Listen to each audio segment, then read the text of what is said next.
Here's a great video on buying foreclosures in the city of Palmdale, California. This nice video is going to talk a little bit about virtually the 7 steps to purchasing a foreclosure. It's going to talk about some of the pitfalls and advantages of purchasing a foreclosure. It's also going to tell you how to save some money in that foreclosure process. So let's take a look at that video.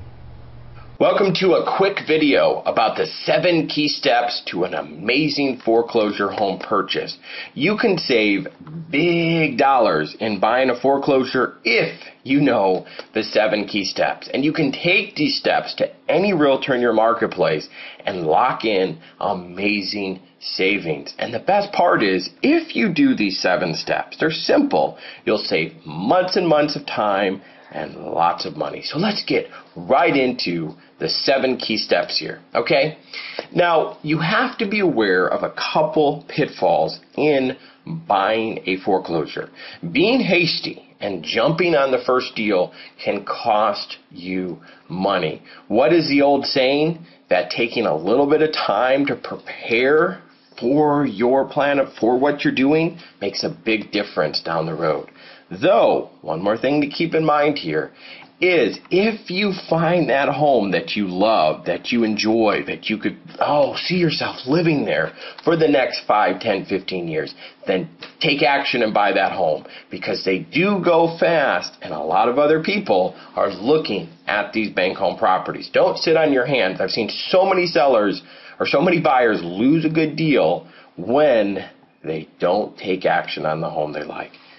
Though, the best part is you could save 20 to 30% off current market value. Yes, today's market value, if you're prepared and ready to take action. So let's get into the first step here.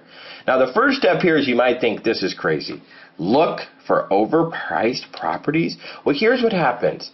So many people miss this part, okay? And this is why I made it the #1 step, is banks and sellers overprice homes. They're just like the entire marketplace. It's the reason there's a lot of inventory and not as many homes selling. You were in the driver's seat as a buyer. So the home sits on the market for months and months and the bank gets fed up. You make an offer, the bank says, we've been on the market for 9 months, 10 months, 12 months, and they take it. They know a bird in the hand is better than 2 in the bush. Here's a little example.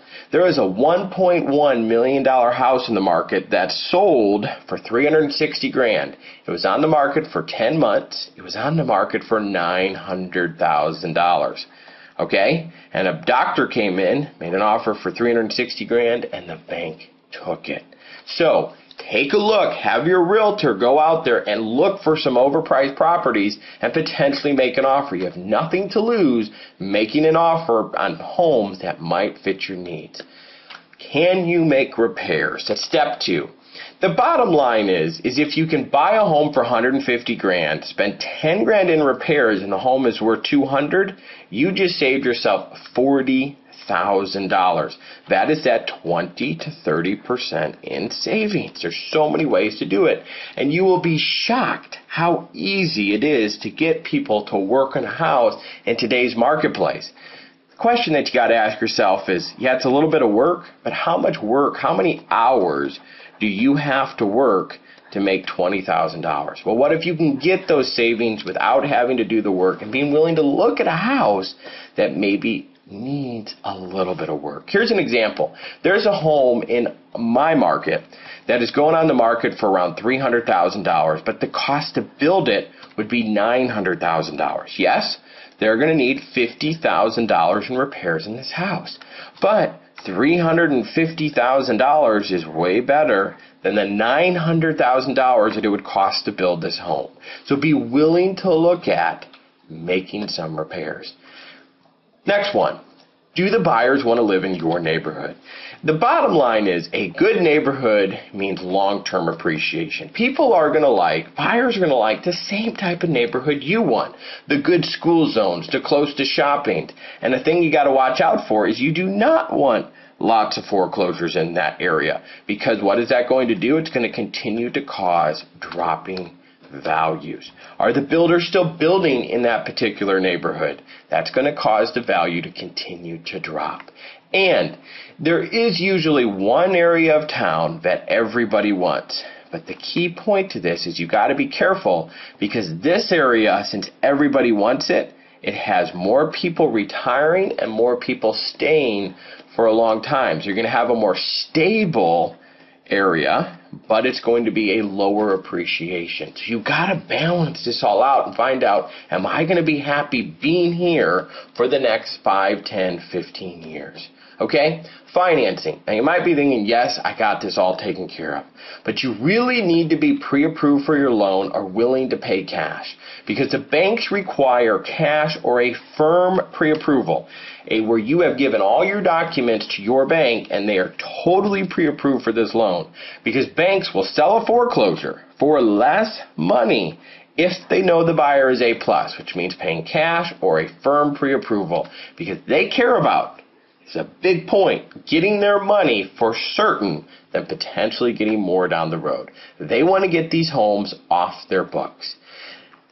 Couple more things to take a look at, and we're almost to the end here, is make an offer at the end of the month. The banks are just like you and I. They have deadlines and they have goals, and they want to sell a certain amount of homes each month, and there's employees in the back that are selling these homes, and they get paid bonuses based on how many homes they sell. So many buyers out there want to close at the end of the month, so they make an offer around the beginning of the month.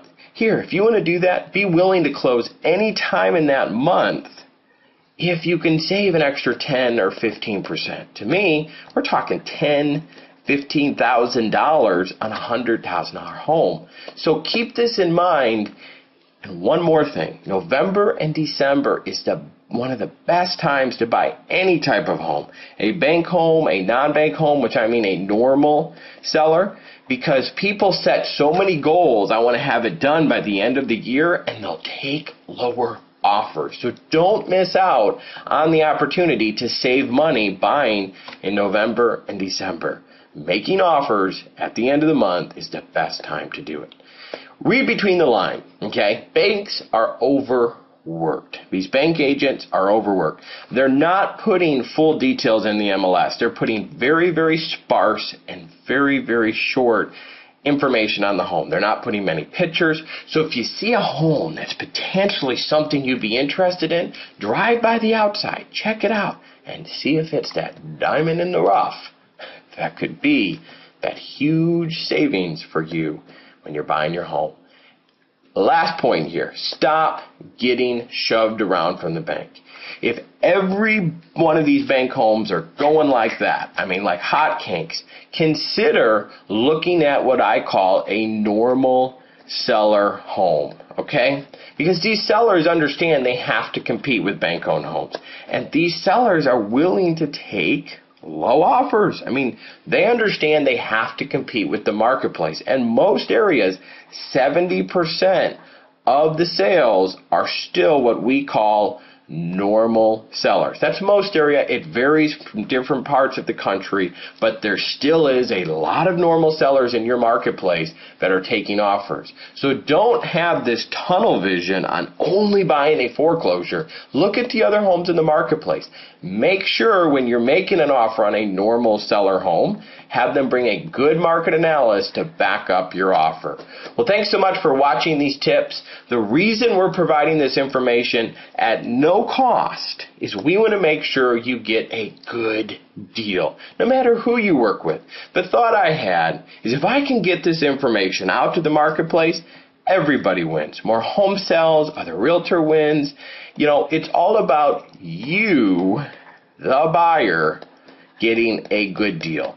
That's what my goal is. And last but not least, I do sell homes. Selling homes is our passion, and it's how we pay our bills. So if you would like help buying a foreclosure, give us a call, because remember, selling homes is our passion, and it's what we love to do.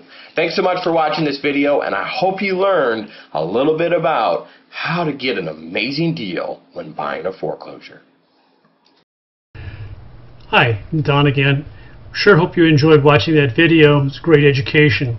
If there's anything I can do to help, please give me a call. Again, my name is Don at the Gockel Group. My phone number is 455-1543. I'd be proud to work with you on purchasing a foreclosed home here in Lancaster.